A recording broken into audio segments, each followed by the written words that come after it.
Welcome to വീട്ടു mats. ഇന്ന് എന്തുട്ടാണ് ഉണ്ടാക്കുക? ഇന്ന് നമുക്ക് എഗ്ഗ് കറി ഉണ്ടാക്കിയാലോ. അപ്പോൾ അതിന് വേണ്ടിയിട്ട് 2 സവാള ഫ്രൈ ചെയ്തെടുത്തത്, പിന്നെ 2 സ്പൂൺ കാഷ്യൂനട്ട് കൂടി അരച്ചെടുക്കാം. ആദ്യമായിട്ട് അത് ചെയ്യാം. അതിനുശേഷം ചൂടായ പാനിലേക്ക് കുറച്ച് കസൂരി മെത്തി ഇടാം. അതിലേക്ക് ഇഞ്ചി, പച്ചമുളക്, വേപ്പില, വെളുത്തുള്ളി, സവാള ഇത് ഇട്ട് കണ്ടിട്ട് നമുക്ക് നല്ലപോലെ വഴറ്റിയെടുക്കാം. അപ്പോൾ പകുതി വഴന്നാൽ മതി. അതിന് ശേഷം നമുക്കതിലേക്ക് 2 ഗ്രേറ്റ് ചെയ്ത് വെച്ചിരിക്കുന്ന ടൊമാറ്റോ അതിലേക്ക് മിക്സ് ചെയ്യാം.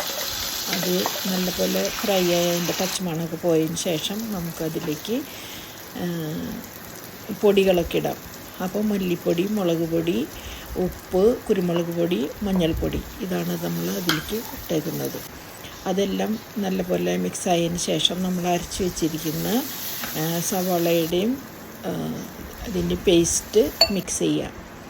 പിന്നെ ഒരു 1/4 ഗ്ലാസ് വെള്ളം ഒഴിച്ചിട്ടുണ്ട് അതിൽ. പിന്നെ നമ്മളിടുന്നത് ഫ്രഷ് ക്രീമാണ്. ഫ്രഷ് ക്രീം ഇല്ല എന്നുണ്ടെങ്കിൽ നിങ്ങൾക്ക് നാളികേരപ്പാൽ ഒഴിച്ചാലും മതി. അതിന് ശേഷം നമ്മൾ ബോയിൽ ചെയ്ത് വെച്ചിരിക്കുന്ന എഗ്സ് ഇതിലേക്ക് മിക്സ് ചെയ്യാം. അപ്പോൾ നല്ല ടേസ്റ്റി ആയിട്ടുള്ള ഒരു എഗ് കറിയാണിത്. നിങ്ങൾക്ക് ഇഷ്ടമായി കാണുമെന്ന് വിചാരിക്കുന്നു. Okay, by.